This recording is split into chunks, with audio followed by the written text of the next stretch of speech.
Greetings and peace. I hope you and yours are doing well today, wherever you might be watching this from. Now, the title of today's video is that Pakistan, my home country, will not see any success or prosperity for all of its people unless it removes British influence and British agents from all of its land. Now, going back to 1947, we have the aspect of the British Raj. And of course, Pakistan was created as a secular state for non-Hindus, which at that time their idea was basically to have a state separately from Muslims at the end of the British Raj, which to this day has caused many divisions in its own right. But if you look at the way the Muslims are being persecuted in present-day India, it would make sense why things worked out the way that it did. Because at the end, it's God's destiny too on how things work out for mankind.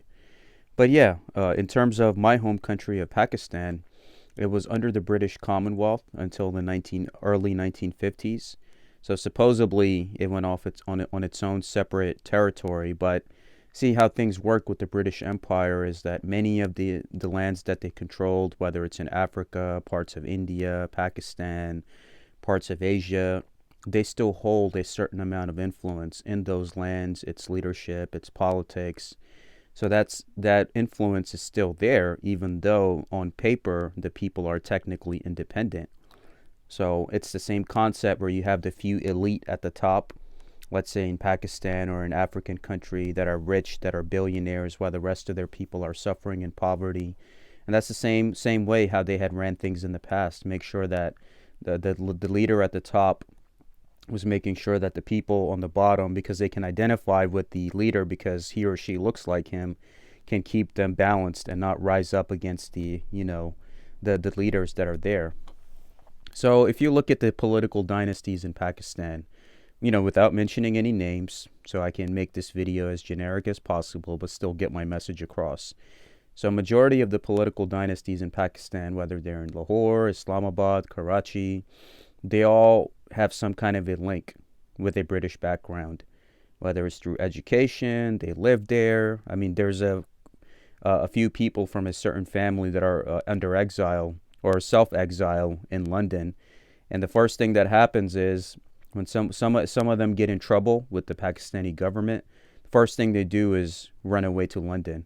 Why London of all places? You ever think about that? There's a leader in Karachi who has caused so much violence and chaos and carnage in that city and has caused so much just heartbreak. And he's been hiding in London for the last 20 years, possibly even more. And most of them, when there's any issue, they all run away to London. You ever put two and two together? Why? Because a lot of Pakistani leadership and politics has been groomed by British intelligence and other aspects of the British power system so they could still maintain their hold and control over Pakistan. And that's why you still have that same inequality system. Those that are the elite, they're there. Those that are poor, they're still working for scraps. Just like at the time of the British Raj, where the British were pampering the Maharajas, who were the leaders, while the people were suffering in poverty. It's the same exact system. It's the same exact system. I mean, and it doesn't surprise me because the British have basically interfered in basically all of Muslim countries with their leadership and how the Palestine situation is right now. It all goes back there. The Wahhabi sects and all these different divisions and aspects of Islam that are there, it was from them, from their intelligence services.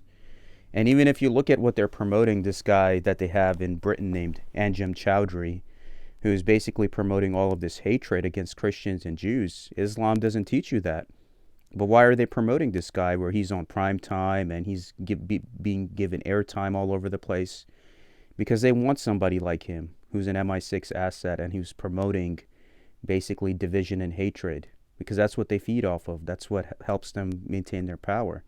Will they let somebody like me on BBC News or CNN or Fox News, somebody who's saying that I'm a Muslim and my faith teaches me to love Americans, British, Jews, Christians, Muslims, Hindus, my faith teaches me to do that because we're taught to be one ummah, but they would never let a guy like me on there. So these people that are there causing divide and conquer, like these different assets that they have who are pretending to be Muslim and they're there to cause hate and division. They're part of that power system so they can maintain their control.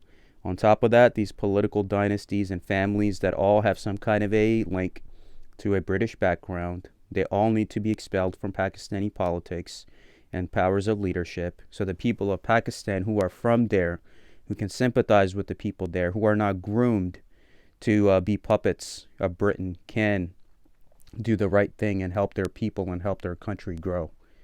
And I think that is the best possible course of scenario. That's the best way that that country can get fixed. Not just Pakistan, but any country, including many African countries who are still under that same quagmire, just like how Pakistan and many other countries are at the moment. You know what Barbados did? Barbados did the right thing recently. So that's an example on how to handle this the right way, right? Every country deserves their sovereignty and the best interest of their people, including Britain. So if there's anybody in Britain who does not serve their interest that's living in that country and is going against the people in its system, they have the right to expel them from that country. More power to them. But that right also goes to those that are under their influence, who wish to have sovereignty over the future of their people and their territories and their resources. So myself as a Pakistani who's been to England, who's been to Pakistan, who's been to different parts of the world, this is my honest observation. And I reserve my rights as a free man under national and international laws of free speech to make my case. The village that my family comes from, my grandfather, when the British at that time were still there, were coming to arrest him because he wanted to make a graveyard for Muslims. He stood up against them. So now I'm standing up against them today, telling them to remove their influence from my country, including the political dynasties and peoples and those that are there, serving their interest instead of serving the interest of the poor Pakistani people, so my country can prosper.